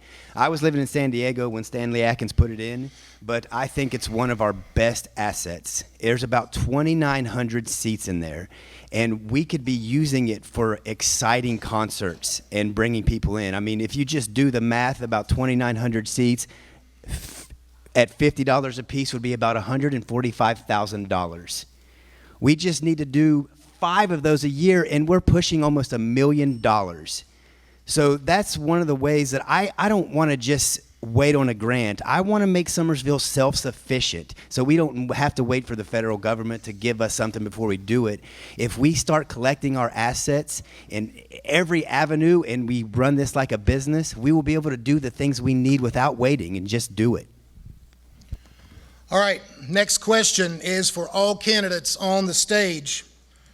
We'll start out with candidate Fitzwater. Candidate Fitzwater, can you tell us how you have engaged in the Summersville community outside of your personal business? Outside of personal business, you know, it would be hard to say because, you know, my business is pretty much my life. I do it every day. I mean, I named my place The Local, not for the fact that I want to be known as the local business. I want to help all local businesses. So really, almost every avenue I take, I mean, I decided to run for mayor, and because I care about this community so much, I mean, every avenue that I take, I mean, one way I'm doing is I'm running for mayor. I care about this community. I grew up here, and my life has really been directed about helping this community and do something different. It was a goal. I said, if I'm going to leave San Diego and I'm going to move back to my hometown, I'm going to do music festivals. I'm going to help the kids out. I'm going to start a business and be a contributor to society, and I have every intention of doing that. Mayor Schaefer.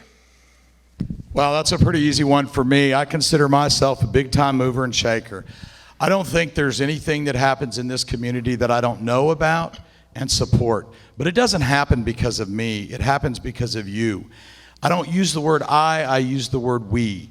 I mean, it would be silly for me to sit here and even begin the list of what I'm involved in and what I support, not just as mayor, but as a business person and as a citizen of our community. But let me take this time to highlight something else. This park, I can't help to keep going back to it because it's gonna change the paradigm on who we are as a city for the future for our youth. That park is not being built by your government. There are 8 committees, and those committees are chaired and formed by citizens in the greater Summersville community. Let me just highlight one. The first one is the mountain bike. That's chaired by Michael Young. And Michael has gone to great ends to make sure that when we get ready to start construction, we're going to be ready for first-class mountain biking, hiking in our recreational complex. Thank you very much, sir. I'm going to pose the question one more time, then we'll go to Ward 4. Can you tell us how you've engaged in the Summersville community outside of your personal businesses? And we're going to start out with Councilman Underwood. My personal business? Okay, well, I came to town in 1970. And since that time, I reckon I've been probably volunteered and been on more boards than probably most anybody here in Summersville.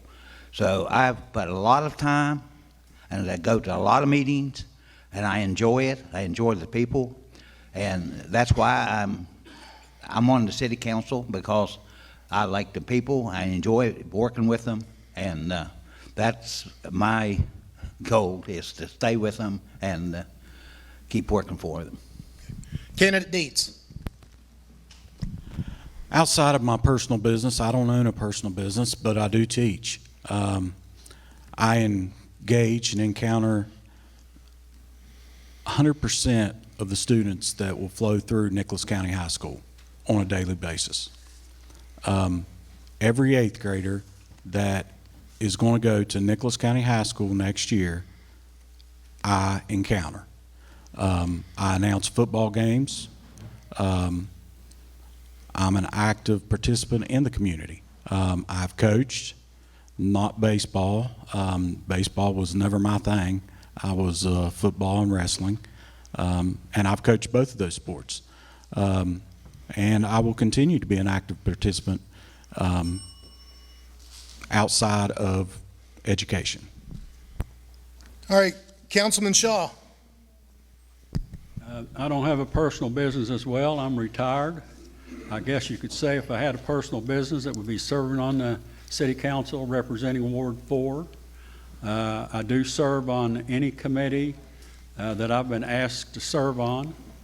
I support, as far as I know, I've never turned down any request for a personal donation to any fundraiser of any group ever in this town. So that's basically how I support. Councilman Stidham. Can you tell us how you've engaged in the Summersville community outside of a personal business if you own one? How are you engaging with the community outside of what you're doing? Okay, well, my biggest asset early in my life at 17, started to work for the Kroger Company, and there was 2 groups of shoppers in Summersville then. It was you shopped at Kroger or Foodland, and so I knew about 75% of the people in Summersville, and that's where I got to know and the feel for the town. And since then, I've been involved with so many people that are really put a footprint down in Summersville, and that's where I learned this is where I wanted to stay and go and do. But I've been involved in many businesses. I helped build the Northside Development. I've been on many committees. I helped on the hospital committee, get at least at WVU, so it's endless. I eat, sleep, and drink Summersville, raise my kids here, and live here. So I could have left like many, but I love the place and I'm staying. All right, candidate B.J. Smith. So I do own a personal business on top of my day job. I keep everything completely separate from anything I do compared to the other. But anyhow, in the past, like I said, I've over a decade in youth sports coaching. Served on director board of Little League for some time. Not currently now, like watching my kids for a little bit before they get out of the house. I'm also currently volunteer on the board of directors for Chamber of Commerce. Been about 5 years, plan on being there as long as I can be. We recently picked up some term limits there. And then I'm on planning and zoning, and that's really exciting. It's exciting to be a part of planning and developing the future of the community. Really, ultimately, just keep trying to be a good person. You know, do what your neighbors need you to do. All right, and finally, Councilman Waters. Some of the things that I've been involved in the area, I have coached senior league baseball. I am one of the high school golf coaches. I served as the president of the golf board up at Nicholas Memorial Golf Course and served several years on that board. And like BJ, I'm also on the Planning and Zoning Commission. All right, thank you very much. Next question's for candidate Fitzwater. You've stated on social media that if elected, you'll have 8 major projects per year, totaling 32 projects over the course of 4 years. What are they, and how do you plan to fund those projects?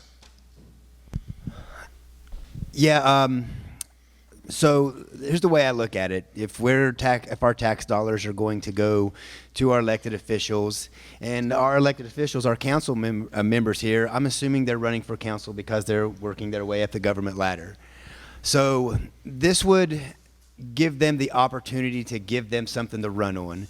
We have a total of 8 council members, and we would give them a task of their choosing or a task that we pick to complete, and they have 1 year to do it. The goal is, again, for you to see a different outcome from your government. So in 4 years' time, if I was to serve a term, in 4 years' time, I would have 32 projects complete.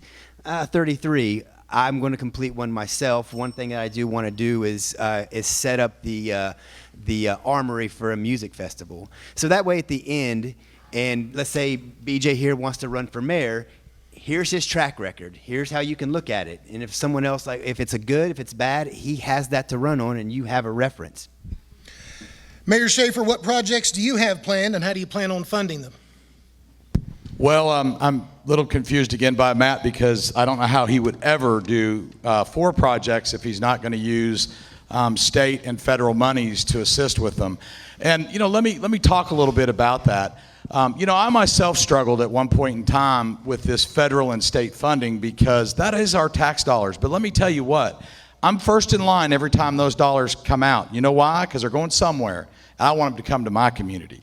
So that's how you're going to build out. And that's exactly how we're going to build out the recreational complex, the visitor center. And I got to tell you, that's the way we made things happen. You know, you talk about assets in this city. We can't forget about the hospital. We can't forget about, we have the only 90-bed nursing home in the state that has a memory care unit. And it's state of the art right here in the city of Summersville. Great things happen. All right, next question's for Mr. Schaefer. Discuss the accomplishments from the Summersville 2013 Comprehensive Plan. And have you started a new one? You talk about the accomplishments. Well, you know, you go in there.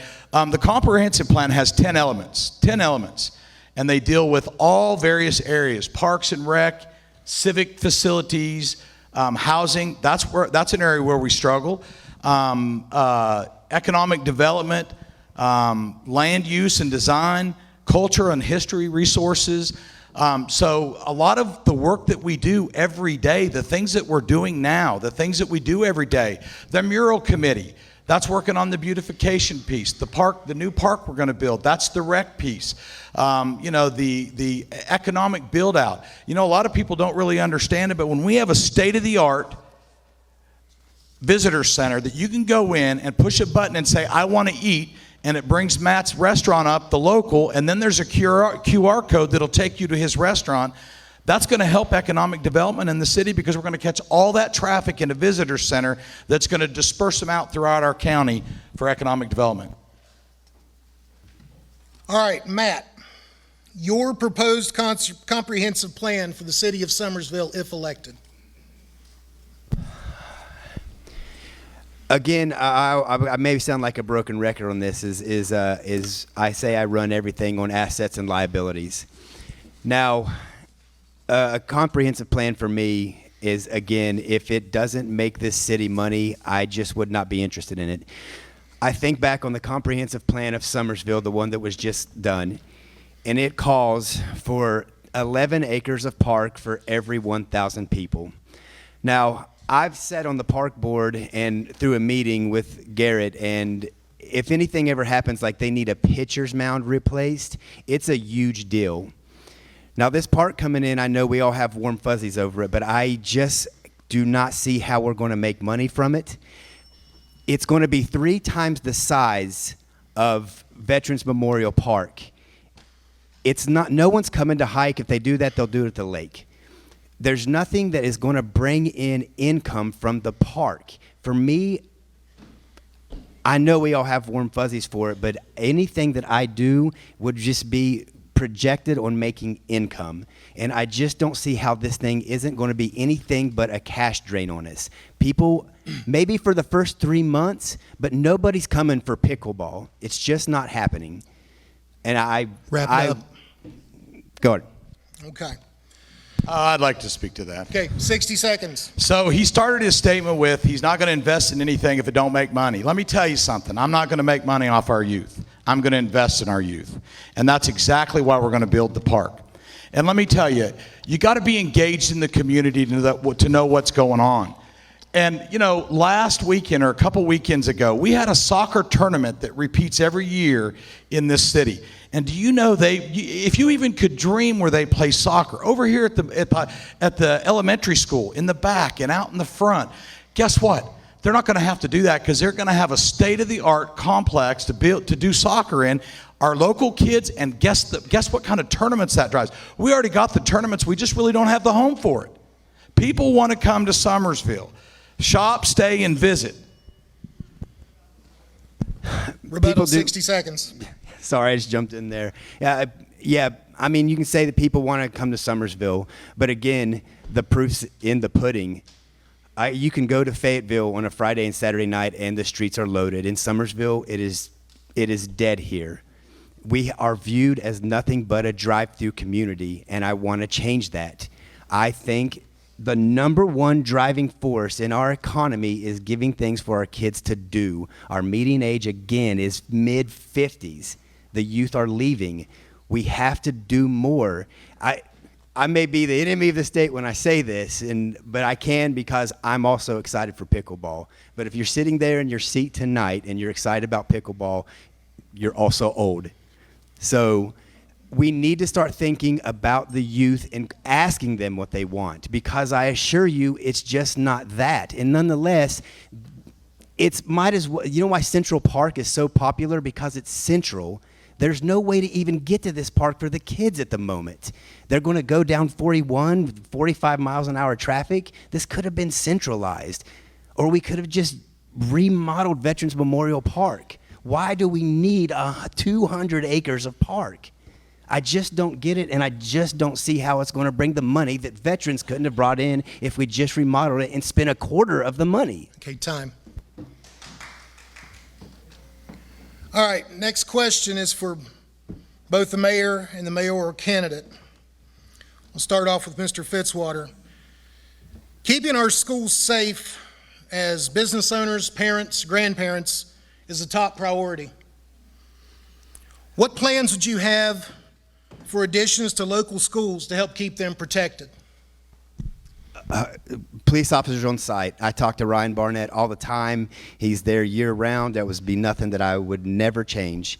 Police officers on site, I think, is aces in my book. If that was Mayor Schaefer's, Ralph, if that was your idea, it was a great one. And you know, you commend where credit is due. I do believe that armed guards are the #1 deterrent in anybody trying to do damage to our children.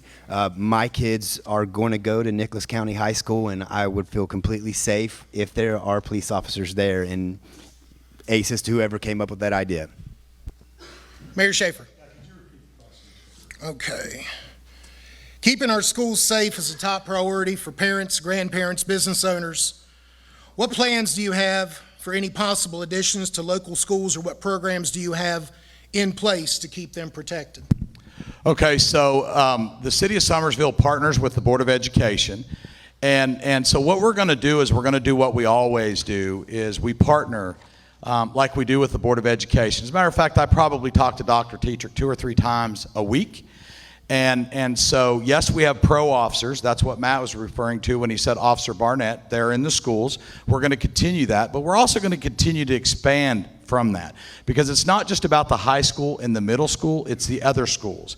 The Chief of Police has his officers on regular rotations for our elementary school and New Life Christian Academy. That's important as well. All kids are important. We also do training in the schools. As a matter of fact, here recently we had a live shooter training in the elementary school. It's those kind of things that our police department does to educate. First of all, it's training for them, but it's also to educate schools and educators. So we're going to continue to build on that relationship. And yes, and the other thing too, I think we'll play a small role when these schools get bid out. First of all, we understand our responsibility, and that's where the city, the Board of Education, runs the school system. But we're going to partner with them in building a safe school when they build new schools. All right, thank you very much. And Mr. Fitzwater, what have you planned to do to put into place if elected mayor for this? That's right, you've already asked that question. Sorry, my apologies. That's what I get for checking time. Okay, no, here we go. Final question. To the mayor, we've already talked a lot about what you as mayor and the city of Summersville has done for our youth. How was funding secured, and what are the future plans of using that funding? So first and foremost, there's funding now. The city's sitting on reserve right now to start building out these projects. The reason we don't leap with that money and start the projects is because when we get grants, we need matching money. So the monies we have right now, we're holding in reserve to match with grants. The 1%, the home rule that gave us the 1% sales tax, that by the way starts July 1st, that's a home run hit. The other thing of it is, I can tell you that I've spent a lion's share of time lately in Washington, D.C. with the Assistant Secretary of the Army, which actually is over the Summersville Lake. I have diligently worked with them. We have gained ground like you would never believe on changes we're going to make to the operation of our hydro plant to generate more energy. The other thing I will tell you is we have an application in right now, a concept paper. We're hoping we're going to be selected. I quite frankly think we will be. We're going to put in a low flow unit, an additional low flow hydro unit at the Summersville Dam that's going to capitalize on more, number one, green energy, but it's going to be revenue for not just the city of Summersville, for the county, the state, and the federal government, as we all benefit from the hydropower. All right, candidate Fitzwater. Your thoughts, if elected mayor, what do you plan on doing for the youth? How do you plan on securing the funding and potential future plans? You're right. It all goes back to the youth. I mean, again, one of the major things that I would, is it on? Okay. One of the major things that I would do is, again, utilize that armory and just take those funds and put it towards the youth. I just can't stress it enough. It's one of the most important things to me, but creating a community for the youth that they're excited to grow up in and proud to grow up in and create memories is one of the most important things for me. And right now, the first thing that I would do would be to open the youth center. That would be my first priority, and right now it's just not there. All right. Thank you very much, gentlemen. Ladies and gentlemen of the audience, let's give these gentlemen up here a big round of applause. Thank you for some very engaging questions. Hopefully it's answered some questions. It's made you feel a particular way. And again, I cannot urge enough on June 13th, please, by all means, get out and cast your vote. Encourage your friends, your neighbors, your coworkers to get out and vote for this city election. We're going to proceed on now with our closing statements. Each candidate or incumbent will have 2 minutes, and we will start out in Ward 3 with Councilman Brandon Waters. In closing, I would like to reiterate that we have several exciting projects starting in our city, and I would appreciate the opportunity to serve another term and be part of the team that ensures the success of these projects. I would also like to thank the Chamber for putting on this event tonight and all of those who have watched or attended. Finally, I would appreciate your consideration, support, and vote to serve another term on City Council for Ward 3. Thank you. Candidate B.J. Smith. Yeah, I'd like to thank everybody that's here and everybody that's at home watching. Take time out of your evening. It's very important. Obviously, I was talking to Mr. Rose earlier back in the Veterans Memorial. And regardless of who you vote for, do your part and go out and vote. Please go out and vote. Get your family members, get your coworkers, get your children that are of age. Go vote. Do that from this, regardless of which way you go. I want to encourage anybody that is in Ward 3 or anybody in the community for that matter. I've got some cards that's got my contact information. If you have any further questions, catch me this evening. Got email, got Facebook, got telephone. Please reach out. I'm excited for the opportunity to try to represent Ward 3, Ward 1, Ward 2, Ward 4. Whoever wants to come talk to me, I'll do the best I can. Thank you. Ward 3 Councilman Mike Stedham, closing comments. Yes, thank you, Bill. Thank you to all the candidates and audience members. It's wonderful to see so many people engaged in the future of our community here tonight. For Summersville to continue to move forward in the right direction, we must provide working together with private citizens and businesses. The recent designation of New River Gorge as a national park opens the door for Summersville's and Northern Gateway community to a park with tremendous opportunities here in this town for everyone. It's truly an exciting time in our region. As council, we need to continue to provide an environment that unleashes the creativity and hardworking spirit of our residents. I will continue to work to make Summersville a wonderful location for our local businesses and work to give our children opportunities and a safe and happy childhood. Summersville is an amazing place, and I'm proud to have been part of this team that helped create a foundation of physical stability upon which to build. Of course, there's still work to do, and I'm prepared to do my part. And now I ask you to do something for me. I need you to get out and do your part. I need you to vote. I need you to get you and your friends and neighbors in Ward 3 to vote, and ask you to vote for me. To join me, vote for me. Together we can build the next chapter of Summersville. Remember, this election is about where we're headed. To help me continue to improve our hometown, I'm asking you to vote for me, Mike Stedham. Thank you. Moving along to Ward 4, Councilman Ross Chuck Shaw. Closing comments. I want to thank the Chamber for putting on this event. Thank everybody for coming. I was glad to be here. I'd like to represent Ward 4 again, continue to work with the mayor to do the good things we've always been doing. Please vote for me. Thank you. Ward 4 candidate Bruce Dietz. First of all, I would like to ask Mr. Stedham if he would write my closing statement next time. But what it boils down to is we have to work as a team. And moving forward, that's what I plan to do. I will represent you. One thing I will not do is represent the mayor's thoughts to you. I will represent your thoughts to the mayor. And finally, Ward 4 Councilman Gene Underwood. First of all, I'd like to thank the Chamber for the opportunity to come out and represent the city. And I've always been invested in our small town, and I believe that we represent and will continue to support the businesses in our town. I like to work on the strengthening of the economy and the resources that we have available to us.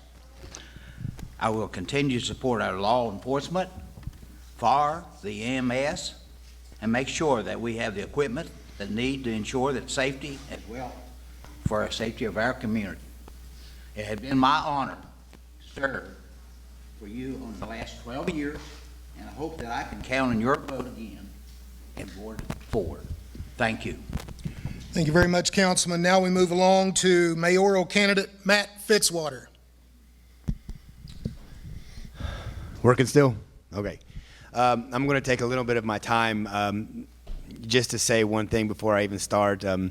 So much of our politics is pretty dirty and vitriol, and it's pretty obvious that Mayor Schaefer and I don't see eye to eye on a lot of things, but I would be remiss if I didn't take a second to let you know that I do respect you very much.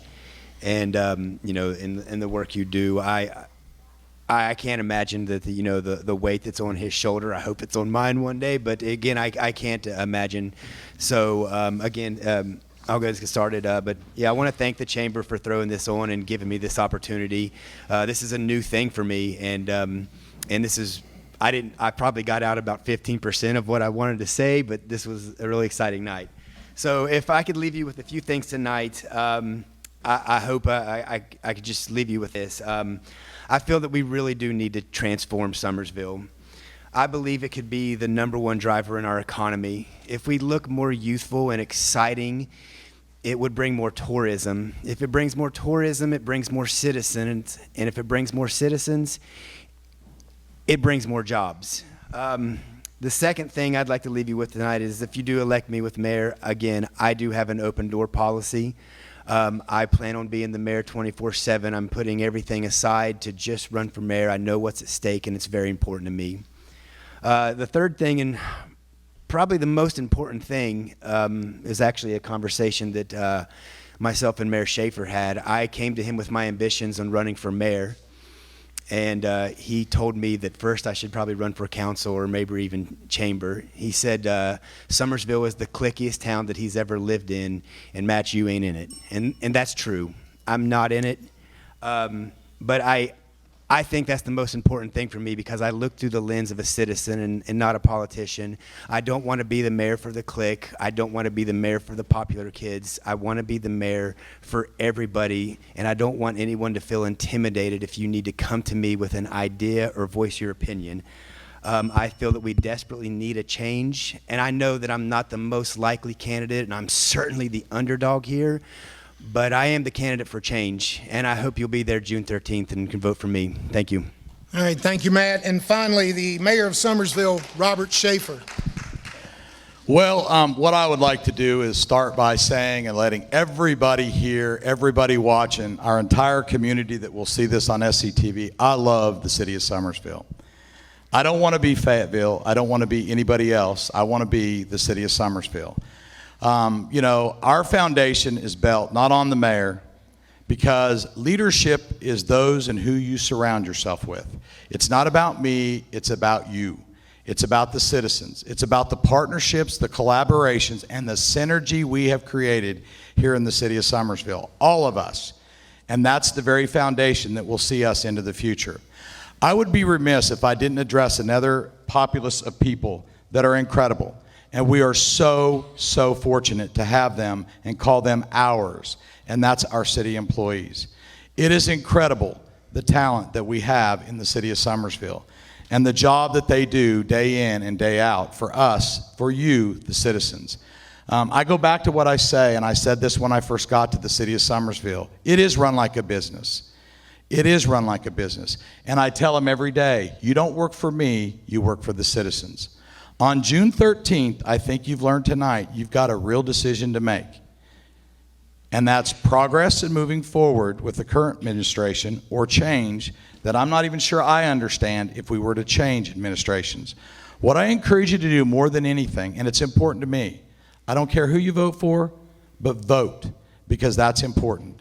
And I have all of the confidence in the world that there's a massive team in the 3,400 population that we have here in the city of Summersville that stand on the very foundation I do, and they want to see our future.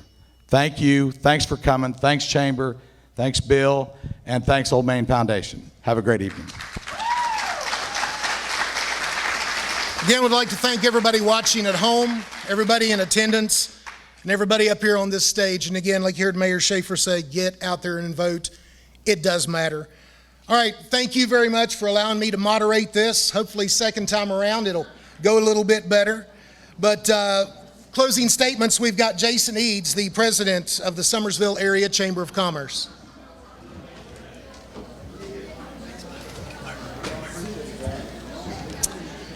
All right, everybody's getting ready to go. I do want to say just a couple things real quickly. One thing is I get to speak up here without the fear of the bell.